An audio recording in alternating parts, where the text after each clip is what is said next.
All right, boys and girls, here we are. We are on lesson 3, part 14. It's getting really interesting now. You're learning some really cool stuff. So let's learn how to shift scale, okay? Proportional scaling, which I'll teach you about right now.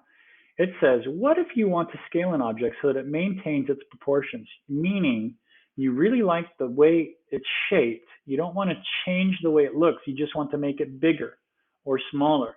So you don't want to make only one dimension smaller or bigger. You want to make all the dimensions smaller or bigger at the same time. Okay, so that's what that means. So all you have to do is hold down the shift key. So here's what I'm going to do. I'm going to focus on this corner handle right here. And you remember what it was like if we just click it and drag it. Okay, we can change both dimensions at once. But let's say I really like the shape of this cube the way it is right there. And I want it to stay exactly the same shape. And I only want to change the size. So then what I'm going to do is I'm going to hold down the shift key first. Then I'm going to click that white square and drag it. And watch what happens. So see, now I cannot now change only one dimension at a time. I can't drag it one way and not the other way. I have to do it. The program's doing it by itself. It is making this object smaller and bigger in proportion. So it's keeping it the exact same size. While all I have to do is hold down the shift key and drag that handle. Pretty cool, right? Okay. So those are the steps. It says grab any handle while holding shift and pull. So if I even grab the side handle, it doesn't matter. The side and the corner handles all behave the same way if you're holding down the shift key. So practice that, pause the video, okay? Practice using undo and redo if you want to, okay? Undo, redo, and then it says continue to the next step. So I'll see you in part 15. Here we go. Pause and practice first though if you want to. Okay, part 15. Now it says scaling about the center of an object. And this is the really neat tool. You really want to get the handle of this and put it in your tool belt. This is very, very useful, okay? What if you want to keep your object centered? Okay, so what I mean by that is, let's take a look at this from above. I'll zoom out a little bit. Let's take a look at, not that far. Let's take, oh my God. Let's take a look at this object from above, okay?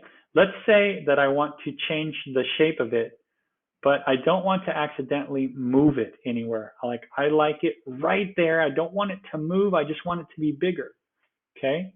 So it says all you need to do is hold down the Alt key, okay? So instead of the Shift key, now we hold down the Alt key, A-L-T, grab one of the handles and drag it. And you can see that I can now still only enlarge in one direction if I want to, or both directions. Remember, it's a corner handle, so I can do two dimensions at once. But notice that the center is not moving. The center of the shape stays exactly where it was. So that's what Alt does. So practice that. Hold down the Alt key. Practice grabbing one of the handles. Okay, so you can see if I want to just stretch it in one dimension, I'm holding down the Alt key. The center of this object stays exactly where it is.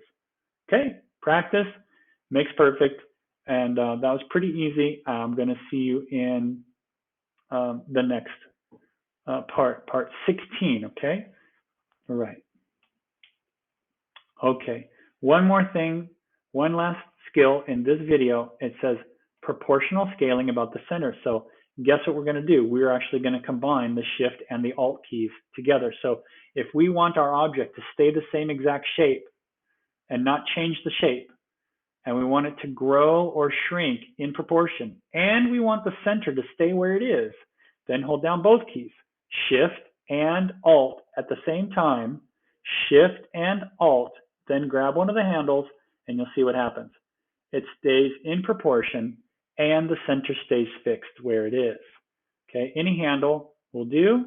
It stays in proportion, so it's the exact same shape, no matter if it's that small or that big, same exact shape. Okay, the dimensions are in proportion, and the center is staying where it is. Also, if I grab no matter which handle I grab, when I'm holding down Shift, it's always going to move all the dimensions proportionally. And now I'm holding down Alt as well at the same time, so the center is staying fixed. Perfect. So practice using the drag handles with Shift and Alt pressed down at the same time. And I will see you in the next video for part 17. Great job.